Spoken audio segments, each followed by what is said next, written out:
پیر بننے کے لیے مخصوص شرائط ہوتے ہیں، تو ہمیشہ یاد رکھیں کہ پیر کون ہوگا؟ جس کے پاس 4 شرطیں ہوں گی۔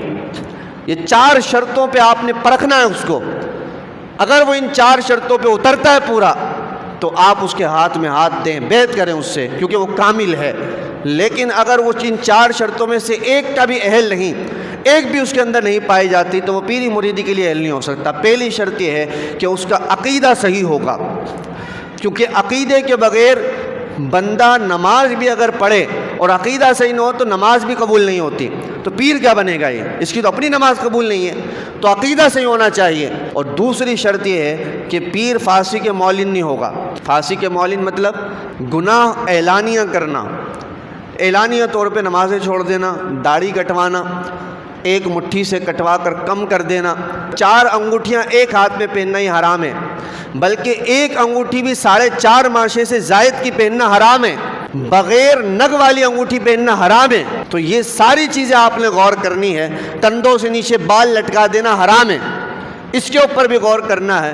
تو یہ ساری چیزیں فسق اعلانیہ ہیں، اور فسق اعلانیہ کا مطلب یہ ہے کہ پیری کیا وہ نااہل ہو گیا، پیر نہیں رہا۔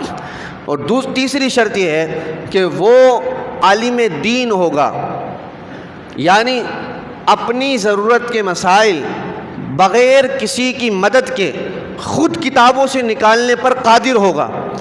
اگر ایسا نہیں کہ وہ اپنی ضرورت کے مسائل بھی کتابوں سے بغیر کسی کی مدد کے نہیں نکال سکتا، تو ایسا بندہ پیر نہیں ہو سکتا۔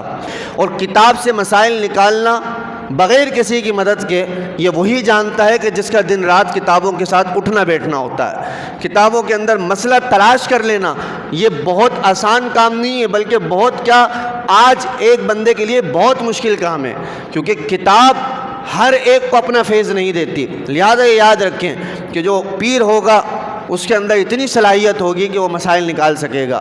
اور چوتھی شرط، اہم ترین شرط یہ ہے کہ اس کا سلسلہ بغیر کسی انقطاع کے رسول کریم علیہ الصلوۃ تک متصل ہوگا، اس کا سلسلہ حضور تک ملا ہوا ہوگا، درمیان میں کسی قسم کا انقطاع نہیں آئے گا۔